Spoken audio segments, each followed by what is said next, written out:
Who would have known that coming off the Mount of Transfiguration down into the valley, and you encounter demon-possessed child? But God has a way of leveling things. So mountains aren't too high and valleys aren't too deep when we put them in His hands. So let's read this story. And again, we are just going to touch on, we may have to be back here next week in the same passage. It's so full and so rich. There's so much to observe and recognize. So I'm in chapter 9 of the Gospel of Mark, on our journey through Mark, verse 14. When they came to the other disciples, so they came down off the Mount of Transfiguration, that's Peter, James, and John, and Jesus. When they came to the other disciples, they saw a large crowd around them, and the teacher of the law arguing with them. As soon as all the people saw Jesus, they were overwhelmed with wonder and ran to greet Him. What are you discussing? What are you arguing with them about? He asked the scribes. A man in the crowd answered, Teacher, I brought you my son, who is possessed by a spirit that has robbed him of speech. Whenever it seizes him, it throws him to the ground. He foams at the mouth, gnashes his teeth, and becomes rigid. I asked your disciples to drive out the spirit, but they could not. O unbelieving generation, Jesus replied, how long shall I stay with you? How long shall I put up with you? Bring the boy to me. So they brought him. And when the spirit saw Jesus, it immediately threw the boy into a convulsion. He fell to the ground, rolled around, foaming at the mouth. Jesus asked the boy's father, how long has he been like this? From childhood, he answered. It has often thrown him into the fire and the water to kill him. But if you can do anything, take pity on us and help us. If you can believe, said Jesus, everything is possible for him who believes. Immediately the boy's father exclaimed, I do believe. Help me overcome my unbelief. When Jesus saw that the crowd was running to the scene, he rebuked the evil spirit. You deaf and mute spirit, he said, I command you to come out of him and never enter him again. The spirit shrieked, convulsed him violently, and came out. The boy looked so much like a corpse that many said he's dead, but Jesus took him by the hand and lifted him to his feet, and he stood up. After Jesus had gone indoors, his disciples asked him privately, why couldn't we drive it out?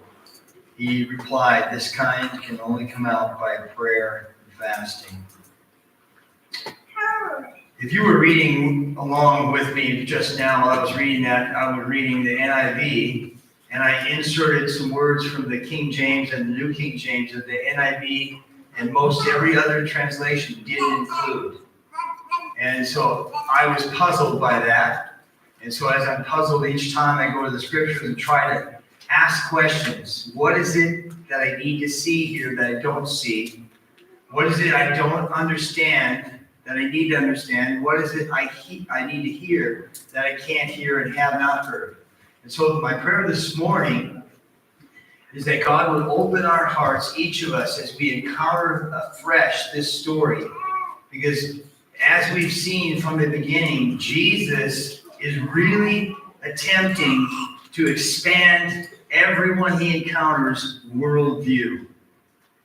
You have a worldview, I have a worldview. It's a perception, it's a perspective, it's the way we look at things, it's our biases and our blessings. But we need to grasp that we have a worldview. So we're looking at the story. There's 7 different crowds or individuals in this story, okay? There's the crowds, there's the scribes, there's the disciples that are up on the mountain with Jesus coming down, Peter, James, and John. There's the other disciples that are arguing with the scribes and the Pharisees. There's the Father, there's the Son, there's Jesus himself. So this is a big story. It includes lots of different perspectives. And so, again, if we just begin to look at, there's many ways to break down the passage and try to figure out what's going on and to glean. One of the things I did is I just took just the words of Jesus and I wrote them out on a piece of paper. trying to analyze and look and search and study and pray and ask and see what other people have said about the passage. So the words of Jesus, why are you arguing with them?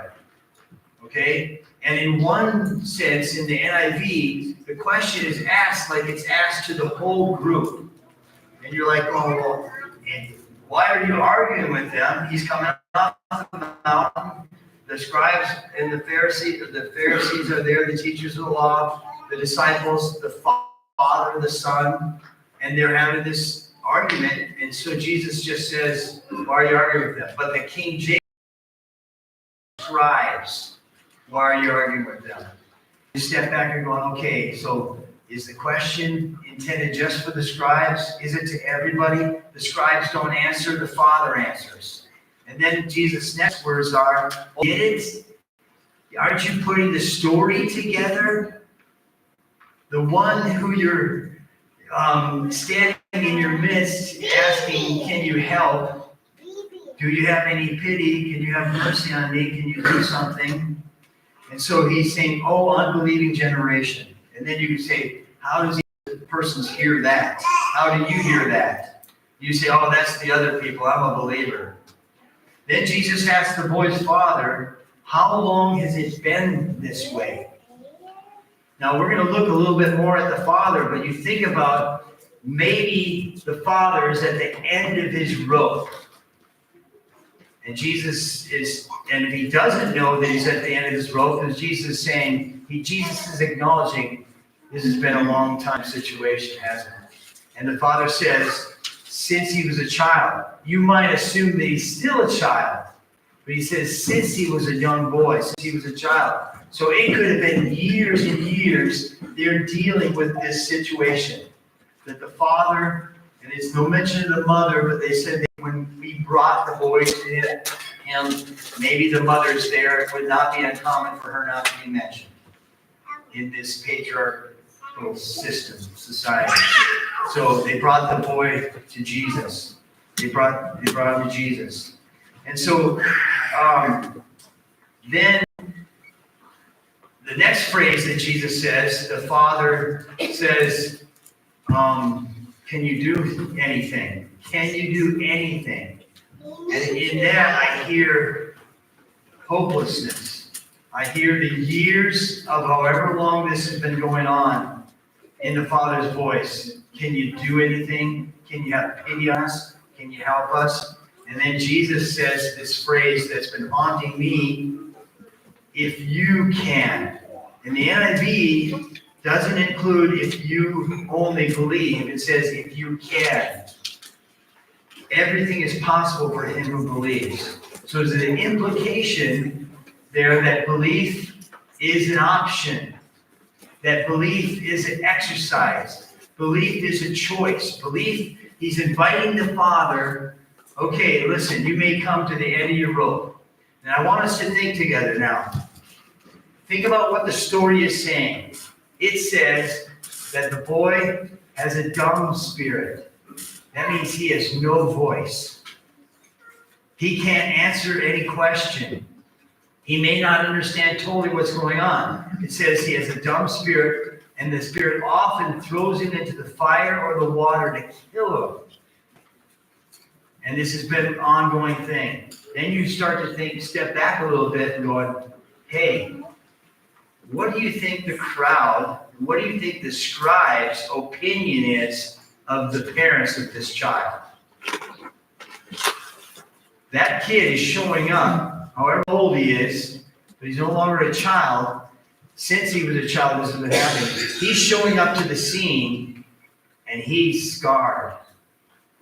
You're not thrown into a fire, thrown into water, and almost drowned, tried to be killed by a demon, and not have any scars. So I'm saying the crowd, maybe they're arguing and saying, listen, what kind of parent are you? Don't you watch over your children? What's going on? And then the kid can't answer for himself, right? He has no voice.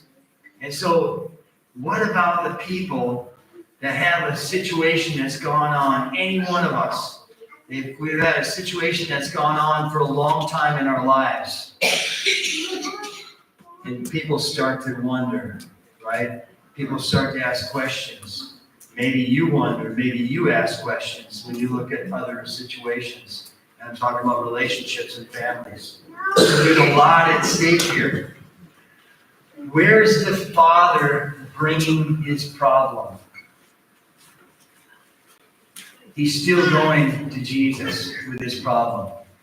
The Pharisees could be openly mocking him here. They had a system, they had their resume for how to take care of demoniacs. And maybe at this point, since it's been a long time, they're just mocking him like they did with the man born blind, and they want to kick him out of the synagogue. And they want to rebuke him. What might they have been thinking? What might you think? Maybe you're not even aware until you're faced with it that you have ideas and thoughts about people who have long-term difficult struggles in their life. This father's facing that. And when Jesus says to them, if you believe, look at what he says. It says he cried out. The NIV does not include this phrase, with tears. King James says he cried out with tears. Can you help? And then it says that he asked Jesus there. Let me look at it. If you can do anything, take pity on us. And then Jesus says, if you believe, anything is possible. And immediately, verse 24, the boy's father exclaims, I do believe, help my unbelief. I hope you find encouragement in that. Because there's no one in this room right now who has full faith and full belief 100% of the journey. There's times that we're going on a thread of faith. There's times where it's so desperate, and we need to know that. This story is put here because this father is saying, listen, I'm on the verge here of giving it all up. I brought my son to your disciples, and they couldn't help him. The scribes are mocking me, and they're arguing. And then they saw Jesus, and it says they were overwhelmed with wonder. And he's going, okay, now the real guy is here. Jesus is here. I'm bringing my boy to Jesus. Can you do anything? Can you have pity on us? And maybe he's implying, this isn't in the text, but if you just think about it, if you were in a long-term situation you can't control, you can't understand, and it's ugly. This kid is being thrown into the fire, thrown into the water. It seems like it's on quite a regular basis, into convulsions, foaming at the mouth. We are repelled by that kind of stuff. I'm speaking to myself, me, myself, and I. That bothers me. I would back away, and in my mind, this is my worldview. I'm like going, what's wrong with those parents? Wow, Chris, that's unhealthy. You're implying that these parents did something that this boy is in this situation. And that's just not so. And certainly there are times when parents can be accountable for not treating their kids the way they should and could, but not in this situation. So it's an opportunity for us to think, wow, is there someone in my midst who's going through a long-term situation, a difficult crisis, and I'm not seeing the discouragement. I'm not seeing them, saying, I do believe, help my unbelief. Right now, my unbelief is 9/10 of it. And I'm holding on by one thread. And maybe Jesus was asking him, how long has a boy been like this? So the man could come to the point to say, you know what? It's been a long time. And I used to really love God. Now I'm barely there. And I have a little bit of belief, help my unbelief. So I've been asking myself these questions about looking at the bigger picture of the story. And as I've gone through Mark, each time I read a story, I'm like, okay, why is it here? What is the Holy Spirit trying to teach us? What don't I see in my circumstances around me and the relationships around me? What don't I hear? And what kind of love are people receiving from me? And what could they receive from me if I was paying attention and hearing and listening and my worldview was getting bigger? So if you know anything about that culture at all, that culture at the time, if you know, just like the Canaanite woman, she was an outcast, bleeding for 12 years. She's an outcast. She's supposed to yell as she moves toward any human being, I'm unclean, I'm unclean, I'm unclean, so people can clear out of her way. So his father, there's no way that he is not carrying a social stigma of the burden of having a boy in this kind of condition. So there's a lot more going on behind the story of the tenderness and the compassion and the kindness of Jesus and the power and the authority of Jesus and the love of Jesus. And we don't know why the disciples, because back in chapter 6, they were given, Jesus gave them a power and authority to cast out demons. Why this didn't work in this situation, why they couldn't do it. Maybe immediately because the Pharisees were there, and it says the scribes, the scribes are two different groups of people, but the same idea, religious, God haters, and self-righteous. But maybe the scribes immediately, because you notice that Jesus asked the question, what am I going to do with you unbelieving generation? What are you arguing with them about? He asked in verse 16. The man himself, I'm not sure he's being addressed. It seems more like the scribes are being addressed. He doesn't give them a chance to answer. He doesn't give them to start telling the story on him about, this rat of a father. He doesn't take care of his kid. Just think of what kind of sin he must have did for his kid to be in this kind of situation. The man answers immediately. He speaks up and he tells Jesus what's going on. I brought the boy to your disciples. And behind that, he still has, I was trying to step back as far as I could from the story. If you're bringing your boy toward God, you're moving toward God with your crisis, you still have some sense of God favor in your heart. And I'm thinking he's on the edge of losing that because of the length and the duration and the severity of what he's entering. Right? So sometimes we who don't have as much crisis, we might pat ourselves on the back about our great faith. Don't be too quick to do that. Faith is a gift from God. Be quick to be on our knees, saying, God, when I go through something, I pray that I can stand. I pray that I can trust. I pray that I would take my problems to you. And so that's what we see this happening in the story. The man's bringing his boy to Jesus. Mom. Teacher, I brought you my son. He doesn't call him a boy. He calls him a son. So he's transferred out of boyhood. I understand that. Who is possessed by a spirit that has robbed him of speech. Whenever it seizes him, it throws him into the ground. He foams at the mouth, gnashes his teeth, and becomes rigid. So how often does this happen? Because when he becomes rigid a little later in the story, all the people think he's dead. So how many times can you go thinking that your kid's dead? And trauma. And he's still going to Jesus. Do you see that?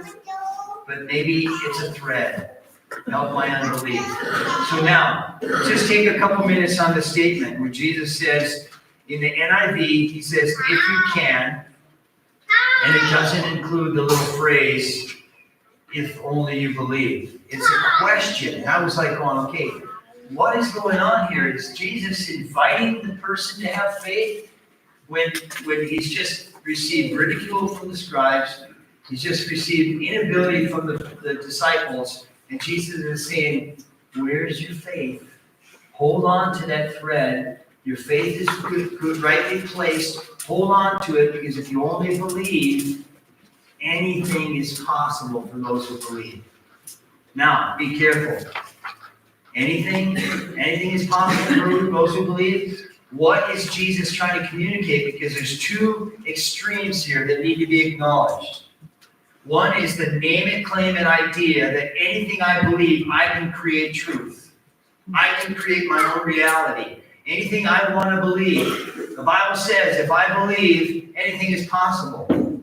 Or you're way over here on the other extreme where you have no faith. You're an atheist. You never even look at God. You never even think about God. God is a joke. So you have these two extremes. Somewhere in the middle, Jesus is saying, if you believe, if you can, if you believe, anything is possible to those who believe. And that has been so intriguing to me, because I'm wondering, okay, God, if you're at work everywhere around us, because Jesus said, my Father is at work even to this day. If God is at work in your life in different relationships, what does he want you to see? What does he want you to understand? What does he want you to know that's going on around you that you can only know if you ask him and he shows you? And so you say, Lord, in this situation, this has been going on for months. I'm at my wit's end. He'll say, yep, I know. And I'm glad we're having this conversation. And he would invite you into his word. He would invite you to that quiet place. He would invite you to that prayer. He would invite you to that relationship to come back, to fix your eyes on Jesus. So he's saying, how long have you been in this situation? How long has the boy been like this? Oh, yeah, it's been a long, long time. I didn't even know it. I didn't even know that 6 years ago, I used to have a strong faith, and now it's down to hardly nothing. I didn't know that I got my eyes fixed on my problems and not on the person of Jesus. Thank you for asking me that. So here's this interaction. And so there's a lot going on there.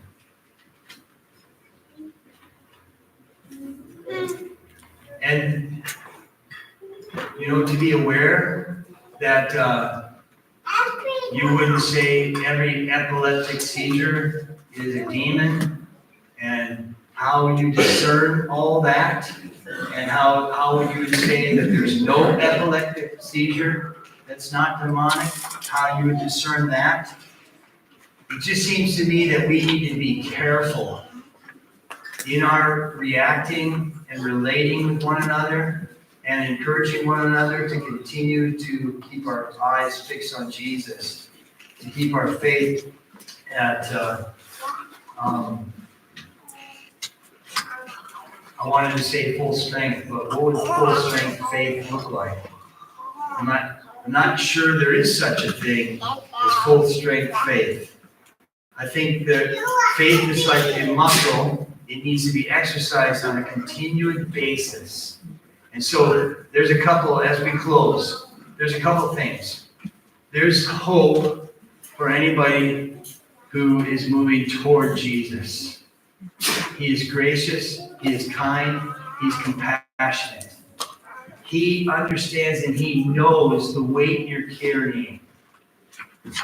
He also knows how cruel we can be to one another and the social stigmas that may be unspoken but very real that we put on each other. And so we can go to him and say, Lord, this isn't right. He would say, yes, I know.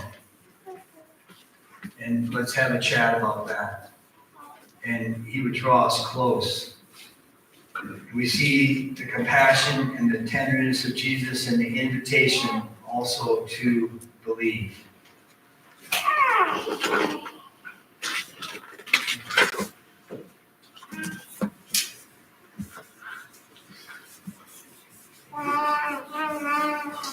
If you can believe, said Jesus, everything is possible for him who believes. If 20 people were moving toward God in life and in faith, and 20 other people were moving away from faith and away from God, in some way, shape, or form, their lives are going to be different. The implication of the story to me is that faith and belief make a difference.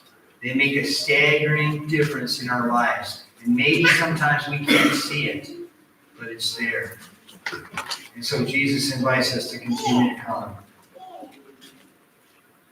And he invites us to participate in this relationship. He invites us to trust him. So the father brings his problem to Jesus, and he brings his tears to Jesus, and he cries out to Jesus, and Jesus answers, I'm willing. Father, thank you for your grace. Thank you for your kindness.